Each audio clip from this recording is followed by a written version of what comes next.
Hi children, welcome back to our social class. So today we are going to continue with the history chapter 9, traders, kings and pilgrims. Okay, so do you remember what you learned in your last class? So now we are going to continue with the story of the Silk Route. So the process of making silk was very complicated. Okay, so raw silk has to be extracted from the cocoons of silkworm.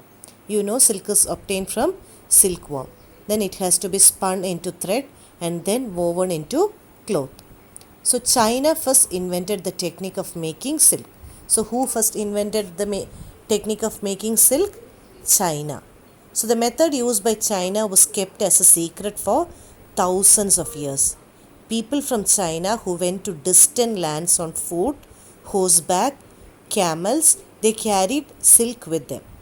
The path they followed came to be known as Silk Route. Okay, so people from China went to distant places carrying silk, and the path or the way or the route what they followed is called the Silk Route. Did you understand? So, what is Silk Route? Okay, the Chinese rulers sometimes sent gifts of silk to the rulers in Iran and West Asia.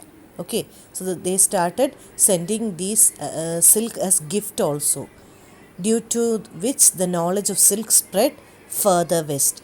Among the rulers and rich people in Rome, wearing silk became the fashion about 2000 years ago. So, wearing silk cloth became a fashion during that period. At that period, silk was very expensive as it had to be brought all the way from China through roads, through mountains and deserts. Some kings tried to control large portion of the routes because they could benefit from taxes, tributes and gifts that were brought by traders traveling along the route.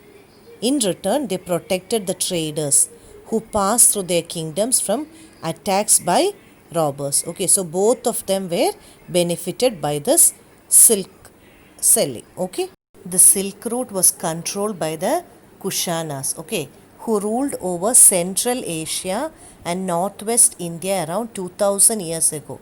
So, who controlled the Silk Route? Kushanas. So, their two major centers of power were Peshawar and Mathura. So, which were the two main centers?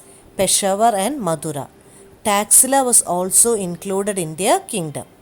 During their rule, a branch of Silk Route extended from Central Asia down to the seaport at the mouth of river Indus, from where silk was shipped westwards to the Roman Empire. Okay. Kanishka was the most famous Kushana ruler. Who was the most famous Kushana ruler? Kanishka, who ruled around 1900 years ago. He organized a Buddhist council where scholars met and discussed important matters. Ashwagosha, a poet who composed a biography of Buddha, the Buddha Charita, lived in his court. So, who wrote Buddha Charita? Ashwagosha. Ashwagosha wrote Buddha Charita. It is about the biography of Buddha. Okay. Now we are going to see about the spread of Buddhism.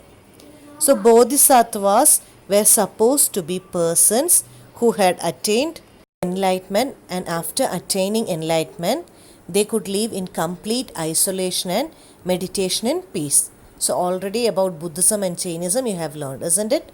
So, but they remained in the world to teach and help other people. In India, Buddhism was spread to the western and eastern region, where dozens of caves were hollowed out of hills for monks to live in. So, they started living in caves and forest region. Okay. Some of these caves were made on the orders of kings and queens, and others by merchants and farmers located near passes through western Ghats.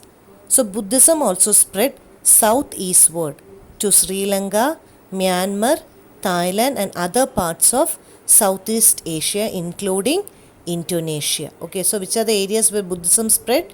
Sri Lanka, Myanmar, Thailand, and Indonesia. So, the older form of Buddhism, known as Theravada Buddhism. Okay, what is it known as? Theravada Buddhism was more popular in these areas. So with this we shall conclude today's class. Thank you children. Take care.